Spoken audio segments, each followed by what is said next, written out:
welcome to the episode of 94 Feet with Coach JT. As always, I need y'all to subscribe to the podcast, leave a like in the comment section. Just tap in, visit the website. Again, 94feetwithcoachjt.com. Thank you for joining us today on this episode. Let me get into my brief introduction of my guest today. Dr. Brown Wood is an award-winning child's author, poet, educator, scholar, and former professor of early childhood education and development.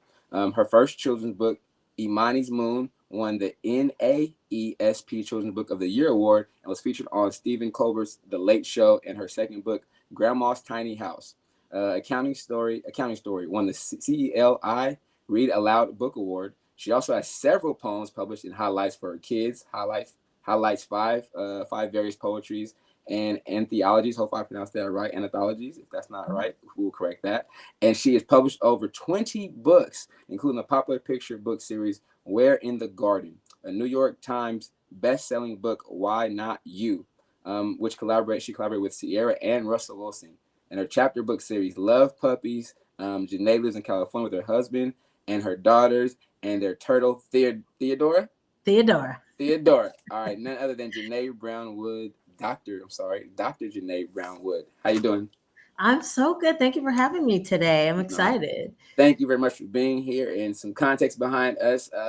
Dr. Wood and I met, I don't even know how many years ago it was now. Long time ago. Doing similar work, serving community and working in school systems and with youth. Since even that inception of our relationship, I know personally she has been very passionate about youth and children, from communication skills to education and setting them up to be successful. So when I recently, a while ago, saw you written the books myself, I was like, that is so dope. But also it's fitting to where your path was on the way years ago. You've already worked. So congrats to you off top on your success and stuff like that. Thank you. I appreciate that. That's definitely dope. So got to give a little background, just a brief, to let people know who may not know you and may know you, just in general about you and where you are from, though. Give us a little context behind that. Yeah, sure. So as you said, I'm Janay. I'm actually originally from Fresno. But if we took it way, way back, I was born in Compton. But as an infant, we moved to Fresno, and then that's where I'm from. And so then I went to school in LA. I went to UCLA, got my bachelor's.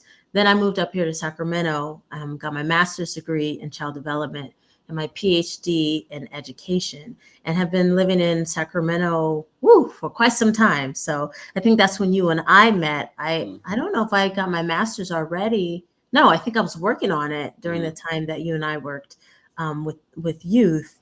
But I'm a California girl through and through. Nice. Definitely a good thing to hear. And you talked about just, let's give it to college a little bit right now. You brought UCLA up. Early on in that atmosphere, was children communication, work, and teaching, is that something you've been around? Is it like in a family background, or something you took up new? Because again, that field's not for everybody. Sure. I've been, being able to deal with kids, communicate, have patience, have interaction, or want to do that, because every day we know it's a different challenge. It can go from having a grade A with one kid, your best kid in the class, they come back the next day and they're having a D or F type day as far as overall, but to be able to be consistent. What are the feeling, the passion, the caring, the empathy for working with kids comes from? Way back. So my aunt, her name's Annette Harris. When I was younger, I actually went to her daycare. Like, she helped teach me how to read. And then when I became a teenager, I would go back and volunteer. And so it was like a preschool setting. And I realized I enjoyed that. So then when I went to UCLA, I was majoring in psychology. And then I found out about the minor it was called Applied Developmental Psychology, which is just child development. So I started taking classes where I learned about how children develop. And that was always important to me because I wanted to know the best way to support kids. So JT, I remember I was taking a culture class, and that was the first time I had come across this idea of the academic achievement gap, right? Where Black and brown kids are scoring way lower than their white counterparts. So I learned about this academic achievement gap, and I was like, what is this? Why is that there? What is going on? And that especially pushed me into the field of early childhood education, because I wanted to think of ways to help support kids early on. And it just, helped me. It helped me learn about brain development, about all these different types of environments that help support kids. And that's what moved me into working with like after school programs, summer school, summer camps, all those kinds of things. So it was really my aunt, but then the academic achievement gap that pulled me into this field. Nice. Um, During college though, was it did you have time to do? I know like, my undergrad, I had to do like some like interim or in like practicum start stuff. Did you have to do anything at a school then? How was that like for you being in college? And even I thought that was for me again. That was kind of cool. I'm in college, but I got to go work with the little kids, so it's kind of cool. How was that for you? Yeah, I did. We had a practicum and internships. And so I was a college kid working with infants, right? Like little babies up into about, I think, preschool age. Mm-hmm. And I loved it. And I especially loved toddlers, like 2-year-olds, because they were starting to learn language. And I Mm-hmm. saw the more you're talking to them, the more you're engaging with them, reading with them, teaching them, you just see their vocabulary boom. And I loved that. So I really enjoyed that. And that's why I continue to do it. And for a while out of college, I was a preschool teacher. I taught infants and toddlers. So I got a chance to not only learn about that in college, but then actually apply my skills in the classroom setting. That's good. I know that those times are especially crucial for young kids, infants, toddlers to find somebody positive, somebody to look up to or just want to be around. Because Yeah, I believe those are so much important as far as how they just dictate to them going forward. You know what I mean? mm, As far as especially, and then seeing somebody like color, minority of that, female, male, like, oh, big impact, So that's definitely absolutely. dope. I like that. And then the Uh, brain development, right, JT? Like that's we know definitely the first 5 years are huge. crucial to setting this brain foundation. And Mm, so having kids in environments where they're warm and loving and they feel welcome and they're stimulating environments, that's setting the foundation for the rest of their lives. definitely crucial. It's lifelong, but also it's impactful to where and you're not your own kids, not my own, but now you're giving. It takes a lot for certain people to do that as well because It does. that could make or break. Just early on, it can make it a little easier. It can make it a little harder for them, but if it's successful and you're able to accomplish that with them, hey, I made a little impact. I left a little stamp on their little lives. They say Sure. little people call them, or people call them like buddies, stuff like that, different daycares. Um, Prior to coming up to Sacramento, getting here or Fresno, and then coming to Sac, Yeah. just the transition phase, was it difficult as far as just trying to find a either education or we talked about working together with the nonprofit back then, something that was still kind of your niche, knowing that you liked or loved, your passion was for kids. Yeah. Here's what I'm going to say. When you can identify your passion, that makes some of this other stuff, even if it's challenging, it just makes it more, I don't know, easier to overcome. Mm-hmm. So since I knew I loved learning about children, I loved being around children and teaching them, that is what pulled me into education. And so, yeah, sometimes you have those days where, the kids are, they in their feelings. That's Mm-hmm. okay. But understanding the reason why helps you build that patience, right? Understanding, so and so is having a hard day today because something happened at home. Okay, I understand that. How can I help you? How can I support you? But then that also led me to supporting adults, right? Because after I worked with the youth, then I became a professor. So I started teaching adults about supporting kids.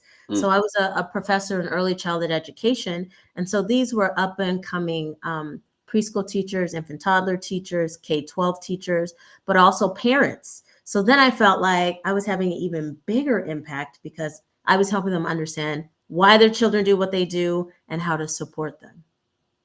Definitely good. Yeah. um Going through like the experiences, right, your background, your has wanting to be an author or published author has always been something that you've either known you wanted to do or written down somewhere, or kind of was that a back of the mind thing, or was it something brand new to you? So that went all the way back to my childhood. And I shared this story a lot, but I remember growing up, JT, I hated reading. Like I hated it. You could not make me read. Like you can pay me. No, I'm not reading. I remember having like comprehension tests where, Mm. when like the teacher will ask you a question and you're supposed to answer them. And I will be flipping through the chapters moments before the test and then just like make it up because I hated reading. And as an adult, I would reflect and think about, well, why? Was it because I couldn't find myself in books? Studies and research shows, statistics shows that there's not enough diversity in children's books. And it's getting better. It's getting way better. But way back then, you know, you and I couldn't roll into Barnes and Noble or Borders and find a handful of books that had characters that looked like us. So Sure. I think that impacted why I didn't like to read. Mm. And so instead I wrote. I remember, no, you couldn't get me to read, but like I'm writing and I'm writing. And I used to write stories that I put myself in and my family in. I had this series of I drew the pictures, but series of picture books that I wrote and drew the pictures for in like 6th, 7th grade. It was called Taylor the Tyrannosaurus Rex. And my little sister's name was Taylor, right? So it was like a character based on her. I would have my cousins in that story. And then I would even write my own little stories, Detective Janay. So way back then, I loved writing, and I was so lucky because I had teachers who helped support me and who helped encourage me. Matter of fact, my 6th grade teacher, when I was graduating from 6th grade to 7th grade, she would write all these predictions for all her students. And it was based on what she knew about us. No joke. Mine was like this: best-selling author Janay Brown has done it again. And that was in 6th grade. So yes, the writing, the love for writing had always, always, always been there. But it wasn't until after I graduated from UCLA that I thought, you know, I'm gonna actually try to do this for real. I'm gonna try to get published. And I mean, boy, that was an uphill climb too. But the love for words and for writing had always been there. Nice. And I mean, you kind of took it right there as my next question.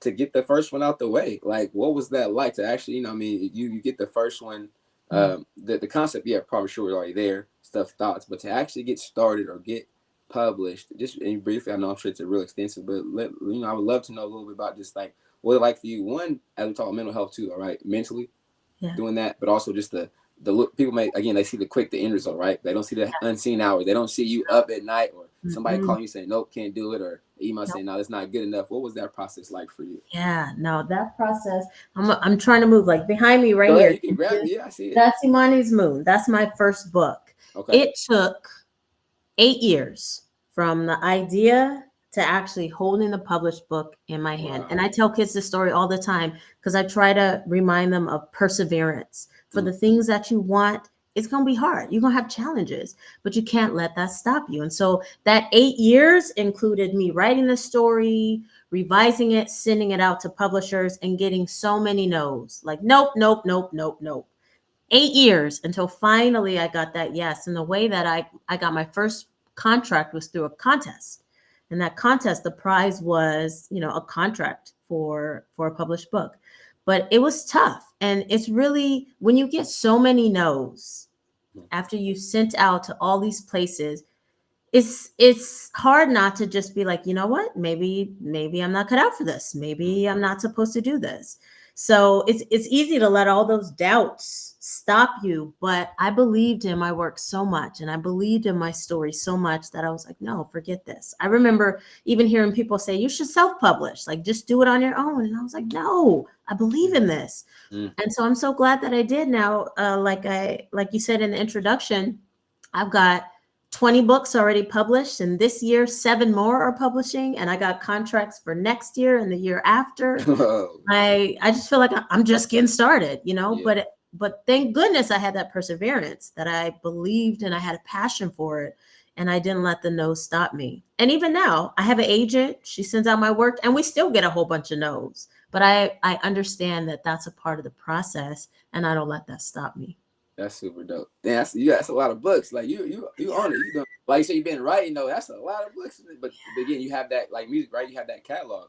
You can write probably as like people sleep. You write like they sleep. It comes to you. You've been doing it, but that's a lot of books. That's definitely dope to see. And I know you talked about earlier about some of the family stories. Is the content you're putting out, the books now, is it some based on family experiences, life experiences, or children, or kind of just pulling from what's maybe needed in the world today too? Because I know you have relevant topics you talk about too for kids' book. Where do you kind of finding your titles or kind of the theme of your books nowadays? Yeah, like the inspiration. So it comes from a whole bunch of places, but my life, my family, absolutely. So one of my books, I'm gonna just grab it. It's right there. Yeah, for sure. Yeah. So this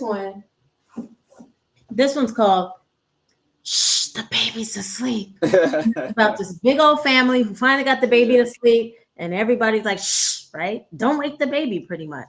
This was directly pulled from when my daughter Vivian was an infant, and I got a big giant family.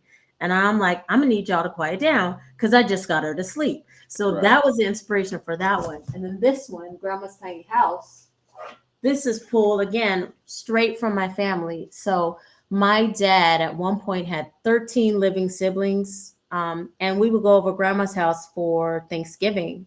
And so this is a counting book where, you know, you're counting all these loved ones who are coming into grandma's house, and they're bringing different foods, potluck style, just like what we would do for Thanksgiving at my grandma's house. So a bunch of my stories come from my own childhood. But then I have some that are just inspiration that come up. And actually, you get a little glimpse of this one. Hasn't even come out yet. This one comes out on February 27th. This one's called Jam 2. And Nice. it's about a drum circle. And seriously, I remember my husband and I and my daughter, we were at the beach somewhere. We were staying in a hotel. And you know how sometimes they have those, what are they called? Like commercials that are on loop, like Marriott Bonvoy, come join us. I remember I was taking a nap and I was hearing that mess on loop, on loop, on loop. And then I woke up with this idea of a drum circle. And that's seriously how this story came about. I wrote it down, and then, you know, we sent it out, and it's coming out, like I said, next week. And but this one is special to me too, because I have two cousins. Well, I mean, I got a ton of cousins, but in particular, two musician cousins, Jeanette and Michael Harris. And Jeanette is a saxophone. She's a professional saxophone. She tours, you know, the world playing her saxophone. And her brother, Michael, is a percussionist. He's a drummer. Nice. And so this one's actually dedicated to them, because I remember being a young kid and going to like their concerts and concerts in the park, and Jeanette will be up there, you know, playing on that saxophone, having a whole, you know, space jiving and all that. So yeah, I guess long answer to your question of where inspiration comes from a whole bunch of places: nature, my current life, my childhood. But when you talk about themes, what I try my best to infuse in most of my books, not all of them are this way, but most of them are just ordinary life. It's a Black kid or Black family just being a Black family in America. It's not about oppression or, you know, slavery or any of those things. And that's not to say those stories aren't important. They are.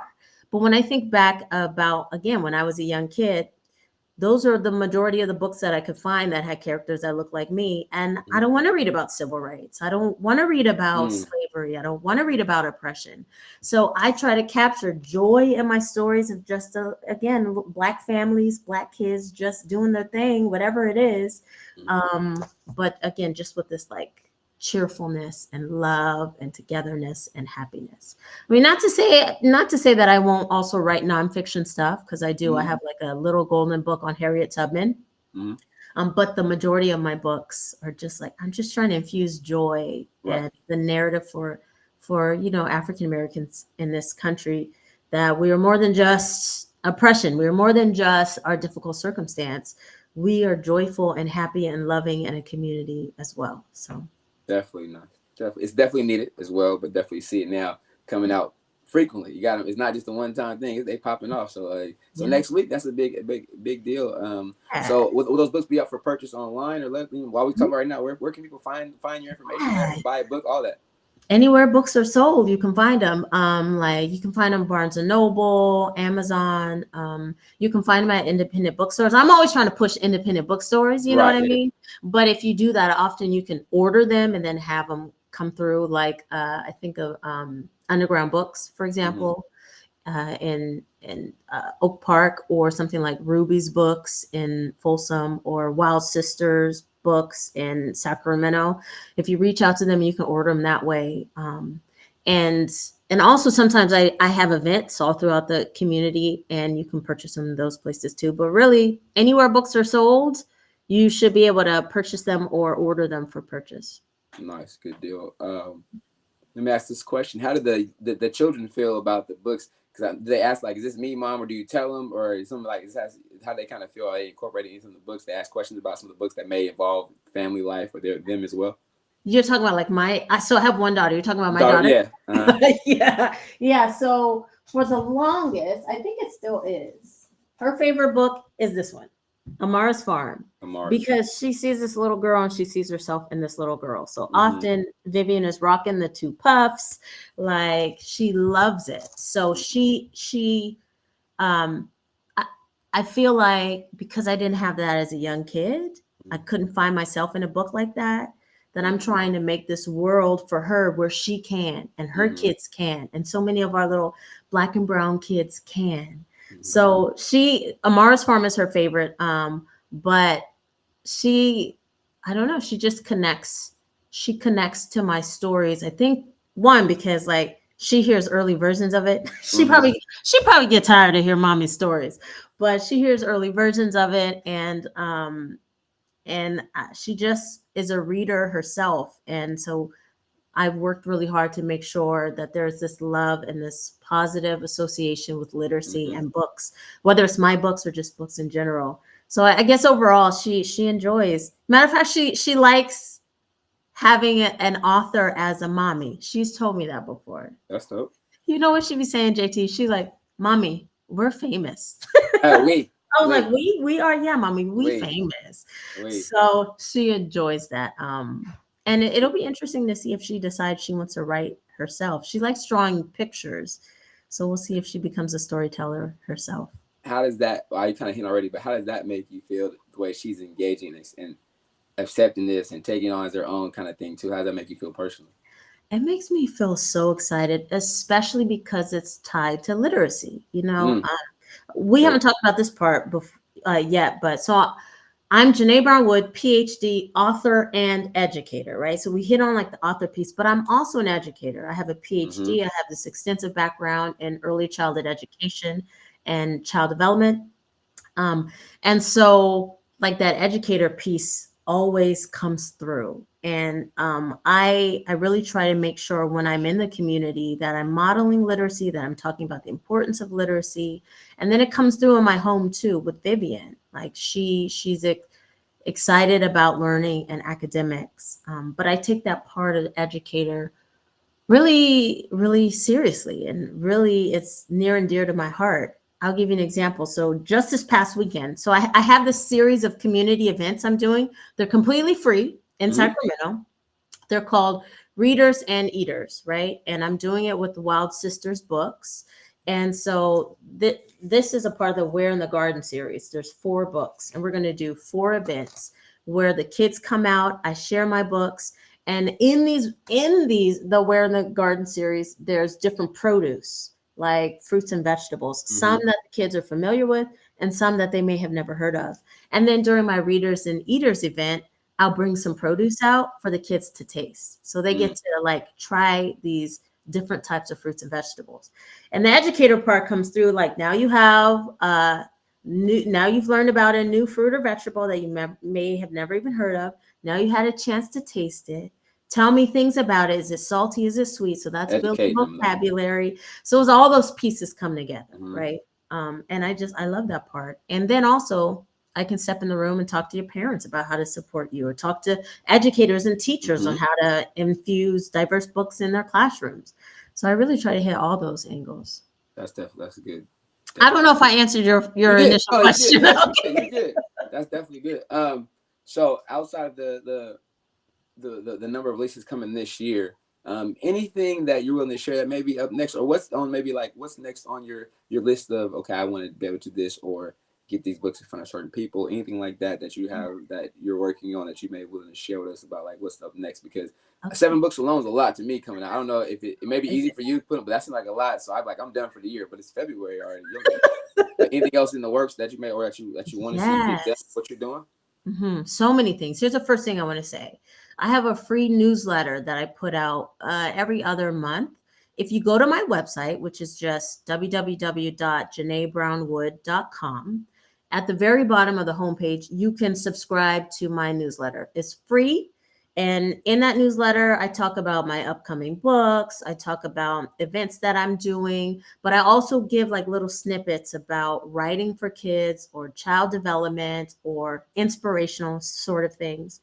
And then on top of that, I do giveaways like signed books or swag. So I would say go there because that's a great way to know like where I am, what I'm doing. and learn about me and my work. So that's the first thing. Sure.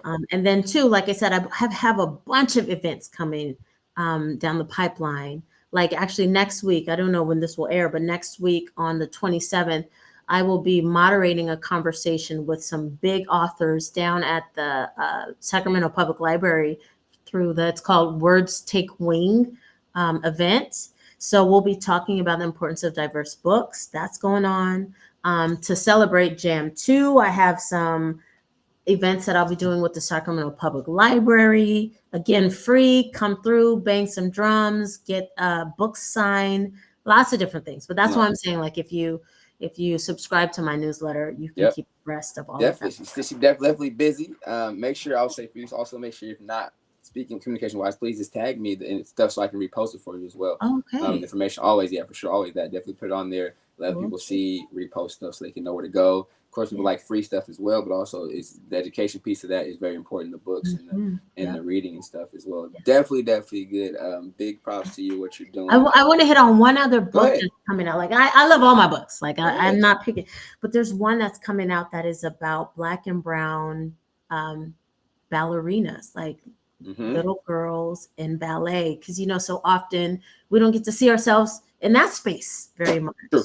And so it's called Brown Girls Do Ballet. And I wrote the words for it. And it includes these beautiful photographs of little Black and brown girls and ballet. And so that's coming through in August. But you can already find a lot of these books to pre-order. You can go on, like I said, Barnes & Noble or any of those. Pre-order those books that help support me, but also, I'm biased because I wrote the books, but I think they're good. I think they're good, and your kids will enjoy them, and it's supporting literacy.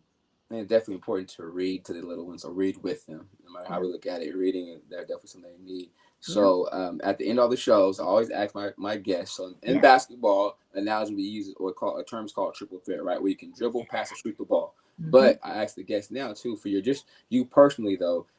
People who may know you or may not know you who are reading your books, what will be your personal triple threat? Like 3 things that Dr. Janay can say, okay, this is either how I am, so this is my foundation, is what I stand on, or kind of this is how I carry myself throughout my life. What are 3 things, your personal triple threat, you're willing to share with us right now?